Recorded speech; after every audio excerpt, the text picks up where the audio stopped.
Hello everyone, welcome to the Ozark Outpost in Dixon, Missouri. This is going to be Japan and the Commonwealth, January 43. The Japanese hit on two of their tech rolls. They moved improved factories and improved construction both to stage 3. They weren't able to do any spy rolls. On their counter-espionage roll, they turned the American spy in Tokyo to a double. Let's see here. For their build, they did 1 tactical bomber, 2 SNLFs, 2 Marines, 5 infantry, and 3 militia.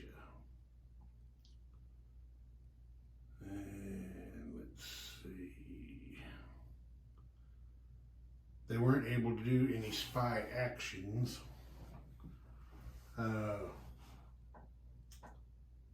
Their roles for,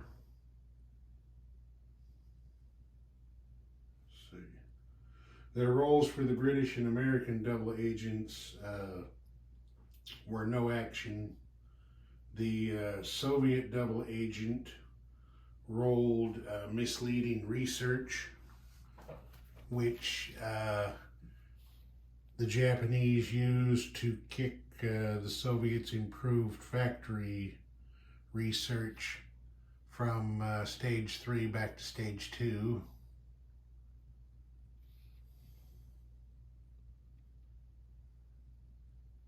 Yeah. And then the Japanese launched an attack.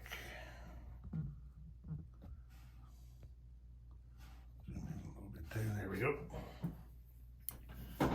The forces they had here in Peking attacked south into Hopei. And they captured the territory with a loss of 3 infantry and 2 artillery, which isn't too bad considering there were 7 KMT infantry sitting in that territory. 7 dice rolling at a 4, those can be some pretty steep odds sometimes. And then submarine moved from with the Caroline Islands up to here and raided the Manila line, causing the Americans $1 of economic damage. And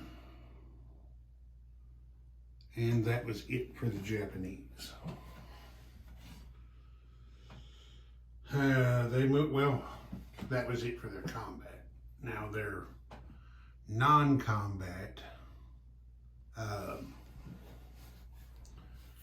there were 4 infantry here in Kyushu, which were moved over here into the Yellow Sea.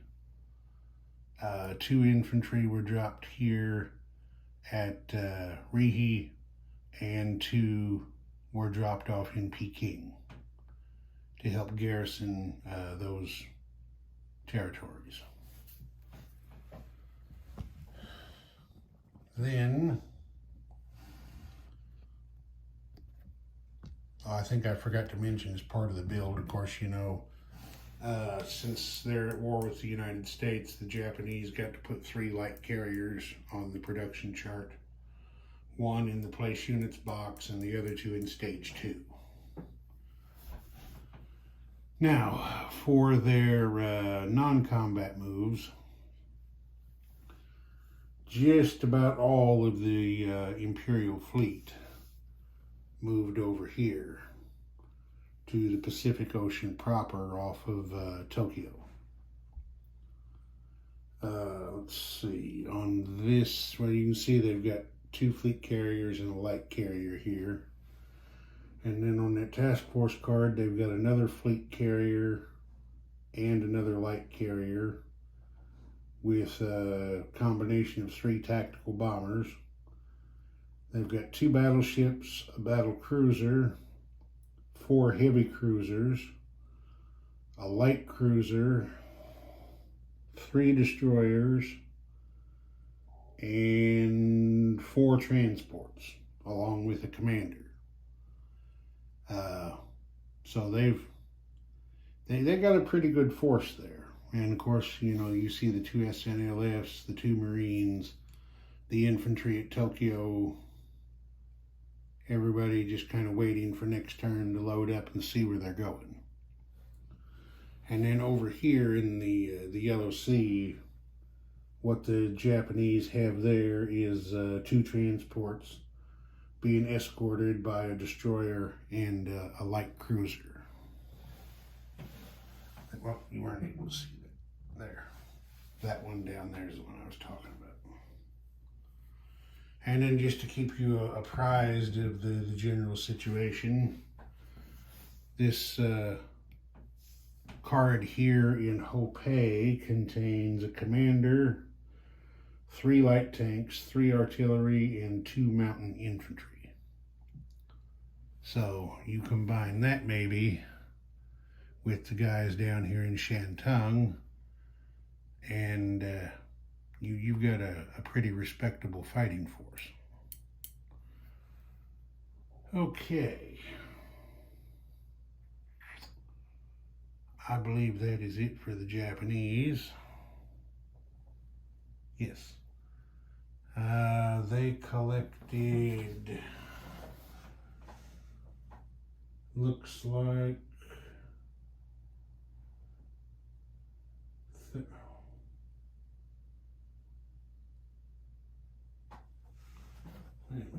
what do we got here? Oh, okay, I wasn't looking at it right. They collected 53 yen for their bank. All right, now we move on to the Commonwealth. And I think, as far as the Commonwealth is concerned, we might call January 43 the turn the Empire struck back. Let's see what we got here. They missed their lone tech roll, which they got from the major factory in Canada. They did a spy roll and missed it. They did a counter spy roll and missed it. So I'm sure the boys at MI5 are not very happy about the possible goings on there at the Ministry of Die Rolling. But they can look into that. For their build, the British decided to repair 11 damage to the London factory, leaving 4 damage still on it. With the remainder, they built an infantry and a colonial infantry. FEC, excuse me. Oh, excuse me. FEC built a medium bomber, an infantry, and a militia. See, that's 11, 14, 16, and they saved 1 rupee. Anzac bought a transport and saved 2.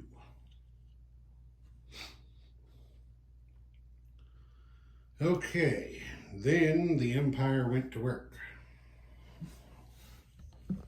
They weren't able to do any spy actions, but as you can see,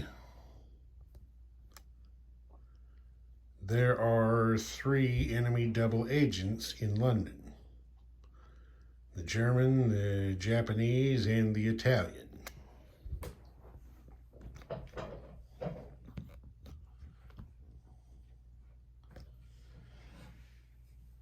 The German rolled misleading research, which kicked Germany's long-range aircraft program from stage 3 back to stage 2.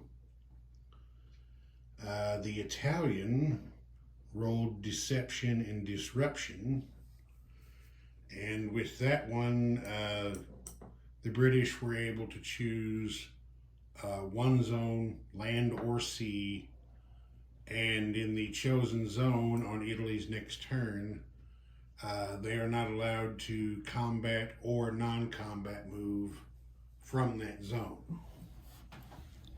So, the British chose to, see, am I reading the right one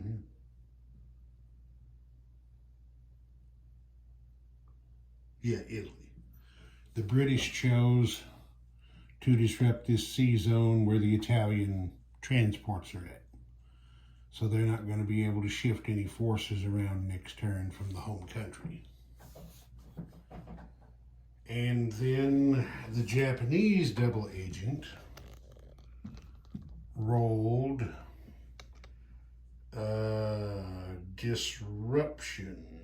unexpected attack. Yeah, unexpected attack, which means down here in Hunan, the chosen zone, any attack against that zone next turn, all of the defenders will have a -1 penalty. So MI5 put the double agents to work with a vengeance. All right, then they continued marching. Here in the Middle East, the British troops in Transjordan attacked Iraq and captured it without loss. So the British now once again have access to their full complement of 5 oil, although in order to move any of that oil, they have to run a bit of a gauntlet. Is transferring oil to yourself from foreign sources back to reserves in the home country has to be done like lend-leasing to yourself. So a lend-lease path is, in this case, would be choose the port of embarkation, choose the port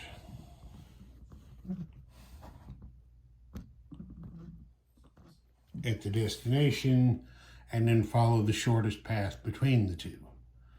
Well, you can see there's a U-boat along the shortest path that can interdict. There's another one over there. There's a whole bunch of enemy guys there. There's another U-boat there. So even though they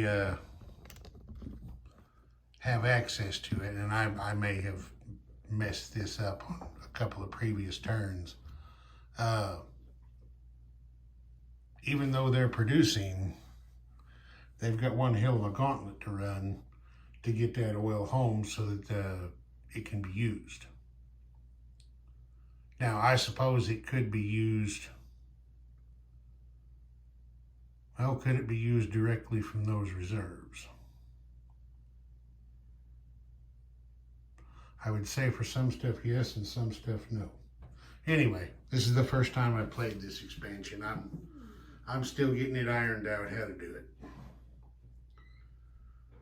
Okay, then it was time for the colonials to get in on the act. I guess we'll start down here. As you can see, this Indian squadron went on down the coast as long as they were here. The fighter and the destroyer attacked the U-boat and both missed, so he submerged. Then the two transports were carrying 2 Marines and 2 infantry. They landed in South Africa and captured the territory with the loss of 1 infantry. So, South Africa and its minor factory have been liberated, so they can start kicking the Italians out. Then, I think I'm going to move the camera around this way. This is one of the reasons I have a bigger table. I can move all the way around it and be able to get better angles on stuff. There we go. That's probably pretty nice right there. All right. FEC had another go at Sumatra. This transport and destroyer went over to this sea zone. Now, since this Japanese destroyer was on escort duty, they were able to ignore him. There was a torpedo boat destroyer here that they attacked and sank. Then the transport picked up 2 Gurkhas from Siam, brought them back over here for an amphibious assault on Sumatra. The battleship and heavy cruiser missed their shore bombardment, and I think it was 2 rounds of combat. The Gurkhas got in there, took out the 3 defending militia, and captured the island without loss. So, this, oh, excuse me.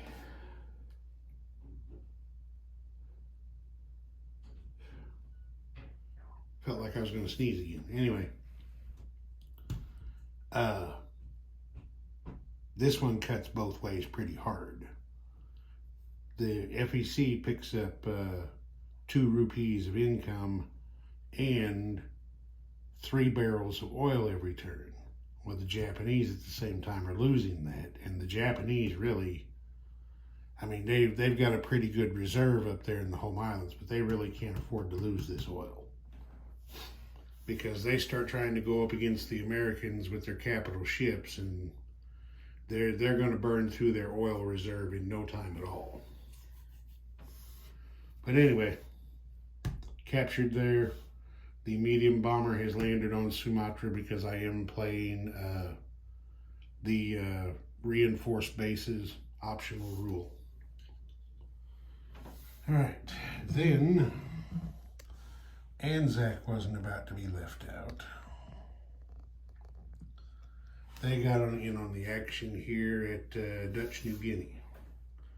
They sent 2 Marines, an infantry, and an artillery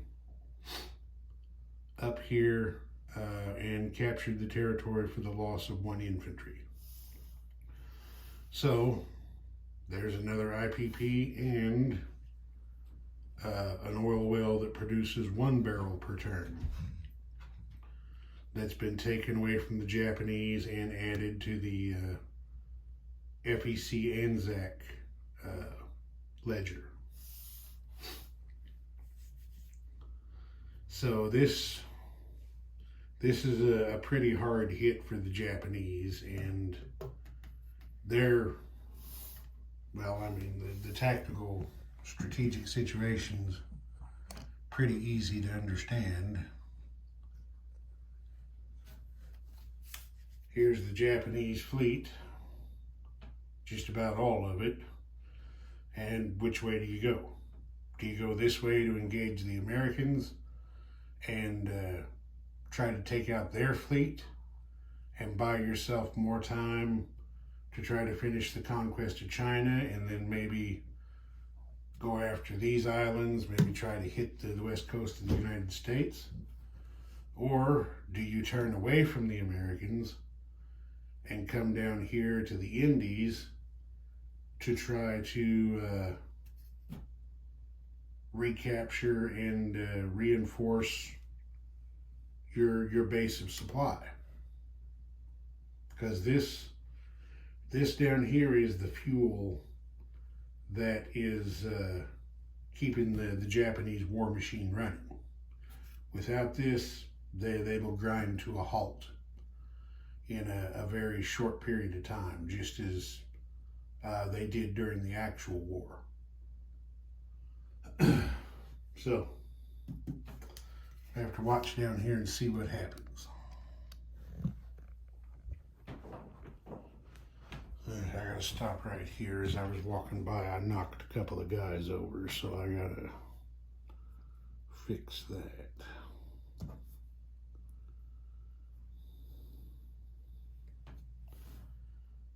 Okay, all fixed.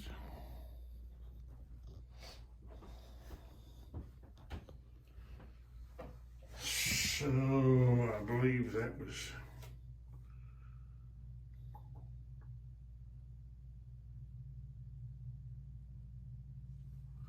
well, no, that wasn't quite it. We can see it from up here.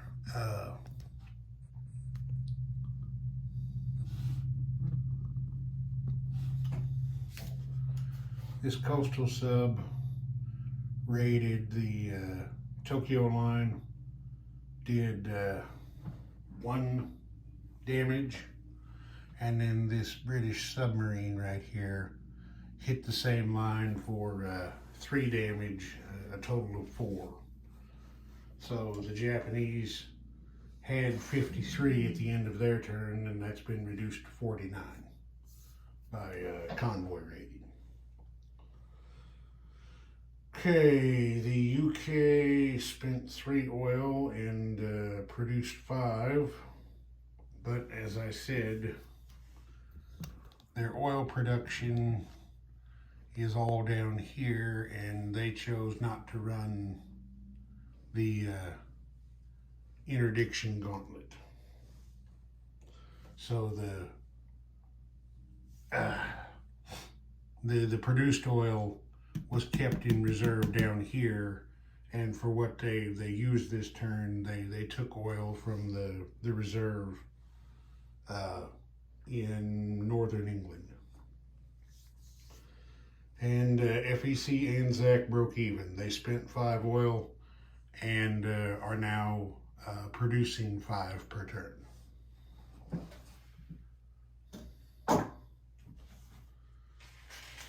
So that was that. They didn't do a hell of a lot of non-combat moving.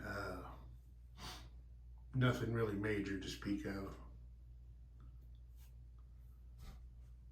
The British, with their income and bonuses, collected, what is it, 36. FEC has 20 in its bank, and Anzac has 12. All right, Ozark Outpost, over and out.